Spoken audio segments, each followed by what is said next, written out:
This video is brought to you by Miniature Market. Thousands of board games, miniatures, and paints, discount prices at miniaturemarket.com.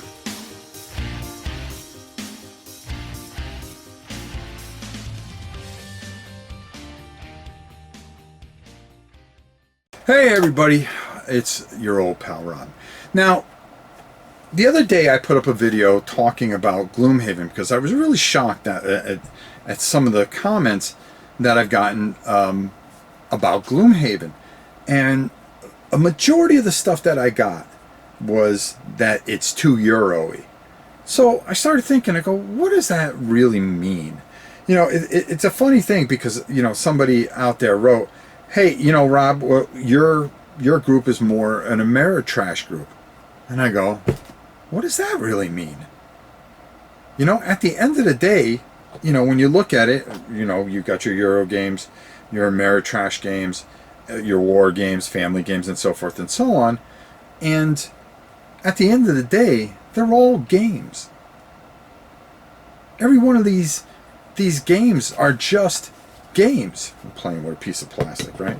So I wanted to put this out there because one of the things that when I put a poll up, what's your favorite type of game? I wanted to see, is it split 50-50 or 33-33-33, you know, and kind of reach out into the gaming world and have everybody take a look at this poll and vote on it, because I'm really curious about this and the division that there is with this. And because there is a division, you know, you have your Eurogamers that don't like a lot of dice and things like that, yet some of the Euro field games have a lot of dice. You know, and they consider Ameritrash games, which I hate that word. I think it's a stupid word, Ameritrash. You know, games are games, in my mind. I like all games. So this isn't, you know, even though I play more of the dice chucking, move things around games, I love to play Euro games. You know, Everdell is one of my favorite games. I love work replacement games. I just did a review on Force Science, which I thought was very cool. And I do like Gloomhaven. I do like card mechanics. And even though there are times when I open up a game and there's no dice, and I go, you know, because I really like throwing dice. I do. I love the chance of it. And that, to me, is exciting in a way. You know, coming up with a number. Oh, God, I gotta beat this number. And, you know, the tenseness of that. But, you know, you also get that from Euro games. Oh, my God, you know, like a work replacement game. I really need that spot. And do I grab this, which would give me more income and help me attribute this, or do I go for that one spot that I can get maybe an extra worker or something? And there's a tension there too. You know, the only thing I can really think, and you know, you have to add the third element in here, wargamers and war games, who look at all games and go, okay. You know, if it isn't a war game, they don't have an interest in it. But does each section or each type of game type have its where war gamers give themselves a name, grognards? Okay, there are really good and hardcore war gamers that are grognards, as they call themselves, that have this passion for it, just love to play the historical aspect of a military battle and test their mettle, test their gray area.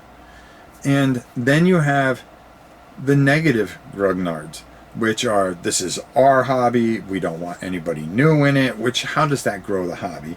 Even though you're never going to kill wargaming, there's always going to be people coming into it. You know, you see it now with the Candaces and things like that. You know, it's exciting to watch her excitement. You know, take a look at all these games, past, present, and of course future. Very good friend of mine over at BGG. Check out, you know, check some of her stuff out. A shout out to her. But it really,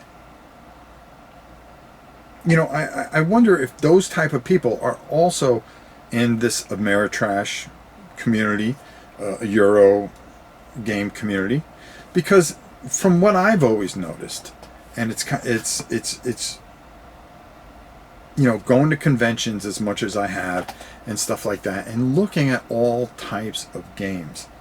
You know, I do like, I mean, I tend on this channel to have my content more towards the chuck a lot of dice and move a bunch of figures around and paint things type of games. But, you know, I do have my moments that if I could, I would love to do more Euro games that are solo orientated. Mainly because there just aren't people around. Which, that might change soon, which is good for me. But, you know, I love the Dungeons and Dragons type of role-playing things. And we can even count role RPGs in here.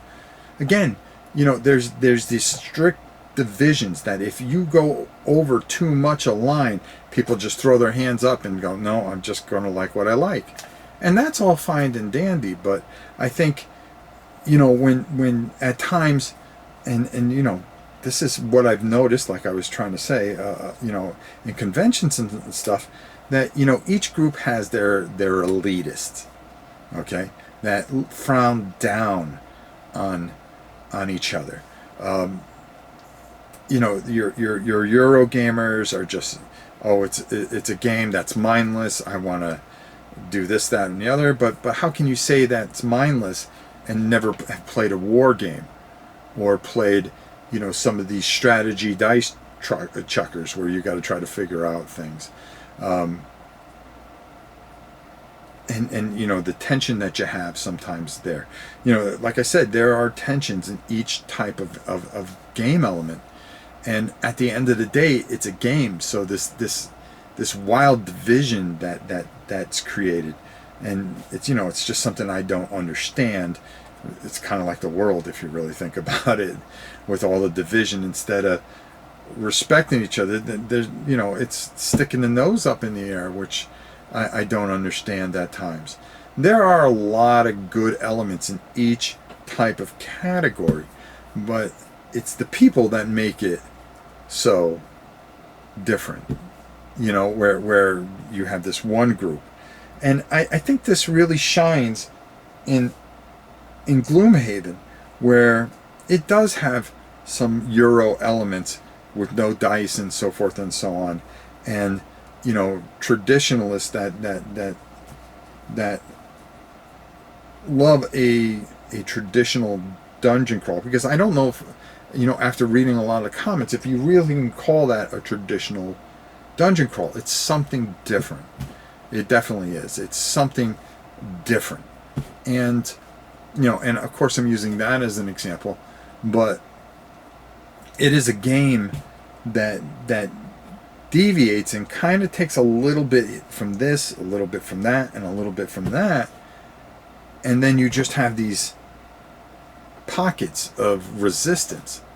And, you know, somebody also said, you know, well, the reason Gloomhaven is number one on BGG is because that is a Euro-based website.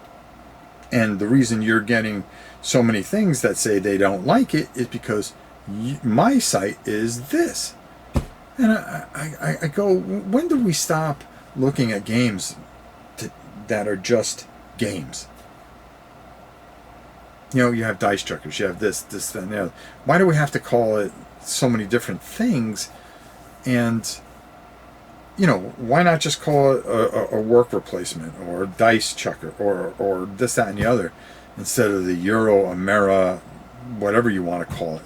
And you know, I've been to conventions where you heard, you know, I don't play any of that Ameritrash crap, or, you know, it's not crap, it's a game.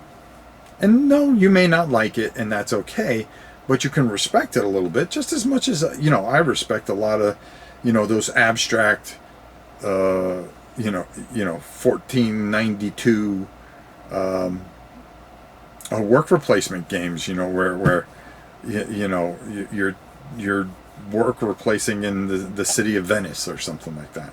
For some people, that's just a very exciting game, you know.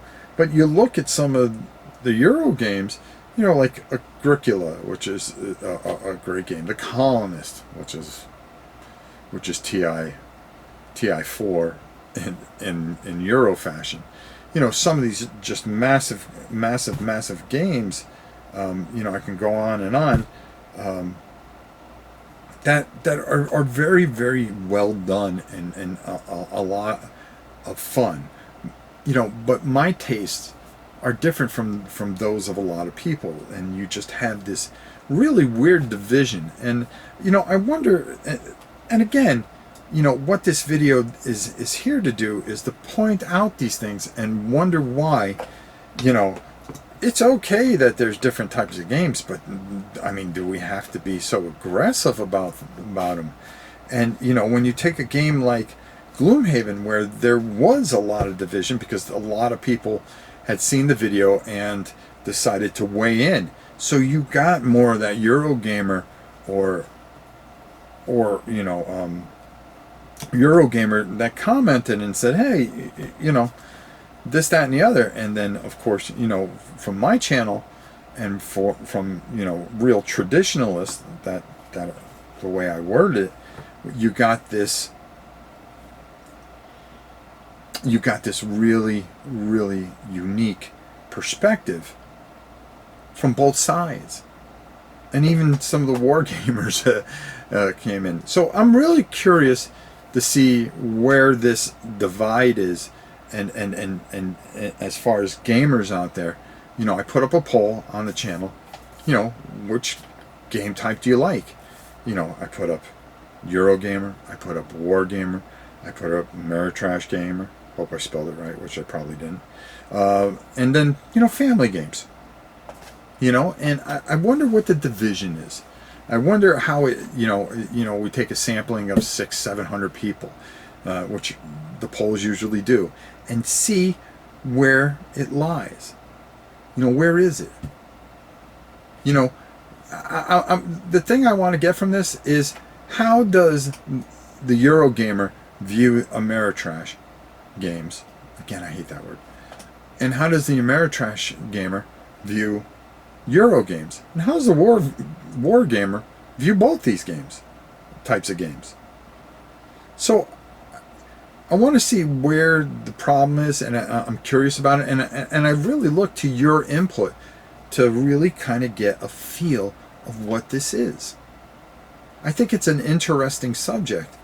You know, listen, this video isn't going to make those names go away or change anything.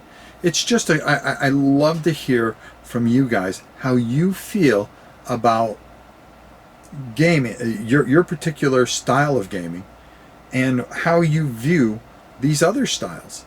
And that's the whole point of this video. And I would love to see your comments, as always, here at Rob's Tabletop World.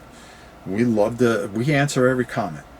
Okay, I do my best to answer them as well as I can, and I'm always just very curious in what people feel out there or think out there compared to what this old brain thinks. So again, leave your comments below. Thank you for watching this, and until next time, it's your old pal Rob saying we'll see you soon.